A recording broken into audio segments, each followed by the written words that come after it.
Hi, everybody. Welcome to 7th and 8th grade communications. I'd just like to take a couple of minutes to introduce the class to you. In this video, I hope to introduce myself a little bit. I also hope that you understand the big picture of communications class and what we'll be studying. I also hope that you can discover what you can expect in terms of amount of work, especially for online learning. And also, I would like to teach you about how to navigate this class online. So let's get started. As you can see there, my name's Mr. Nielsen.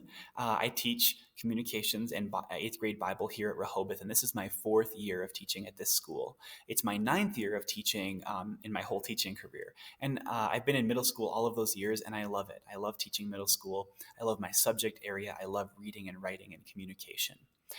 You can see a picture of my family here. I live with my wife and my daughter, Christy, and my son, Caleb. Christy is 5 and Caleb is 3. And some of the things I love doing in my spare time, I have obviously love reading. I love books. I love talking about books when I'm not actually reading them. And you probably will see that this year. But I also love to get outside. I love hiking. I especially love the mountains.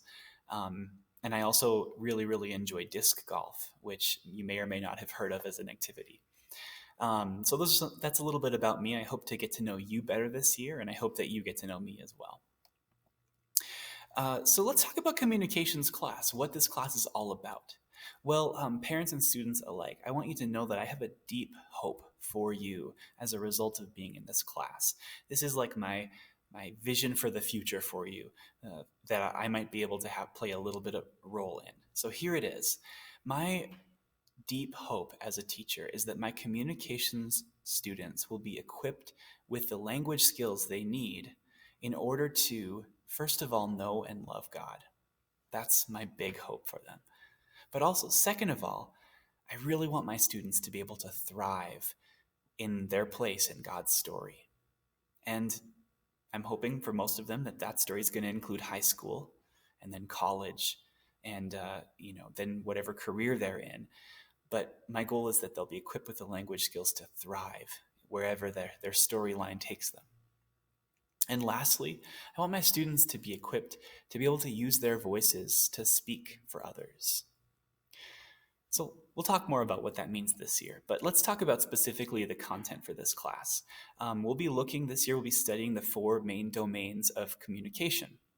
The 2 big ones are reading and writing that we think of, but there also we'll study speaking and listening as well. Underneath of reading, we will look at literature and we'll read some novels together as a class this year, both in a large class and also in small groups. We'll also study nonfiction as a way of writing. We'll be reading some informational articles and looking at strategies for understanding what we read, including learning vocabulary, word stems, things like that. In terms of writing, we will work on each of the 3 major types of writing, narrative writing, informational writing, and persuasive writing. We will study how to use language most effectively, so looking at mechanics and how we use the English language. But I want to say here that the way that I teach writing is I like to focus on the writing process.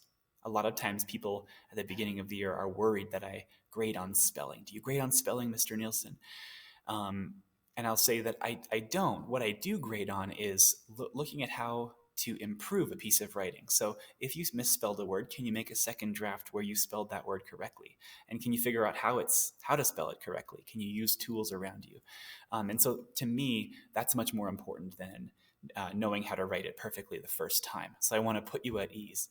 We'll be learning about how to write something well and how to take it through the writing process. And speaking and listening, we'll be doing that in a variety of contexts. I'm hoping that we'll be able to be together at some point this year and that students will get the chance to speak and share their ideas verbally, both in small groups, but also in a couple of more formal situations where they present. Also with listening, there will be times this year where we learn content through videos or through audio or through listening to a speaker and talk about what does it mean to learn by listening, to listen actively. So those are the 4 main areas of study. What can you expect from this class in terms of work? Well, while we're distance learning for the first part of this school year, you can expect that I will post 3 to 4 learning activities for this class each week. And each of those activities will be designed to take between 15 to 30 minutes.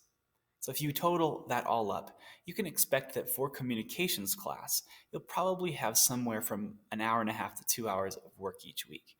I don't want to overload you because I know this is just one of many classes that you're taking, but I also want to make sure that we do make progress this year. My plan this year is to post all of the week's activities at the beginning of the week on Monday morning, and then give you the whole week to complete those activities, rather than connect each activity to each day and make it that you have to be on certain times. My plan is for it to be asynchronous so that it can be flexible for you. We may change that as we go, but that's my initial plan.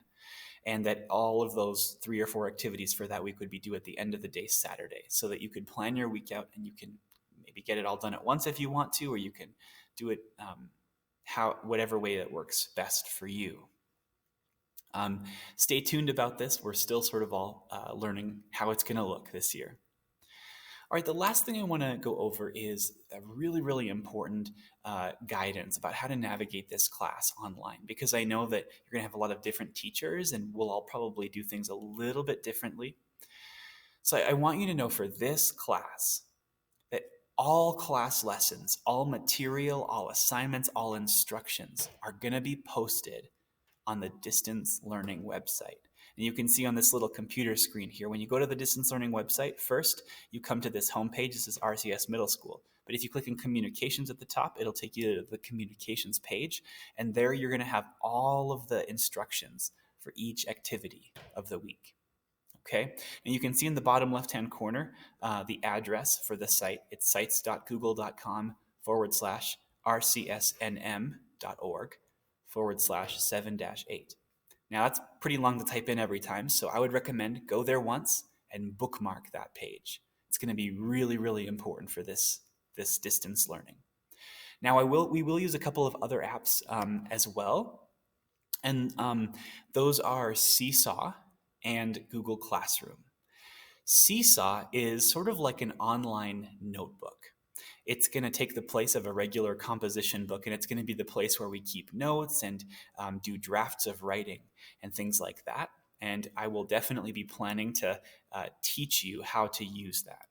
And then Google Classroom as well. Google Classroom is a place that makes it really easy to exchange documents. So for students to share a document with me, or for me to share a document with the whole class of students. And so we'll use that as well. But the main place, and I really want to emphasize this, is the Distance Learning website. So just hopefully to make something really clear, to make it really clear to you, here is my suggestion, sort of a little flow chart for how I suggest you navigate this class online.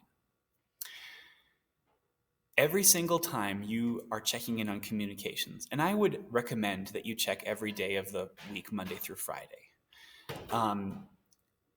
But if, let's say, you get all of your communications work done early in the week, you're probably okay not to check until next Monday again. But every time you're checking in for communications, start at the Distance Learning website first. That should be your first place to go. Always. Okay? Now, look at the Distance Learning website, take a look at the activity that you're working on, and all of the instructions for that activity should be there. Now ask yourself this question: do the instructions on the site tell me I need to go anywhere else in order to complete it? Sometimes the answer will be no, sometimes it will be yes. If it's no, it's probably because it's a video that I've made that I want you just to watch. Or maybe it's something I want you to think about, or maybe it's something that doesn't require you to go anywhere else. If it's yes, it might be that I need you to go into your Seesaw for that day and do a little bit of writing. Or I might need you to go to Google Classroom to check out a document that I shared with you. But you won't always need to go to Google Classroom or Seesaw.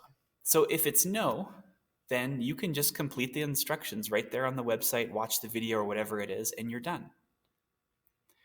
But if it's yes, it'll say in the instructions, you need to go to Google Classroom today, or you need to go to Seesaw today. And if it says, let's say it says you need to go to Google Classroom, then there will be a link provided for you on that activity. Follow that link, go to Google Classroom, and complete the activity there.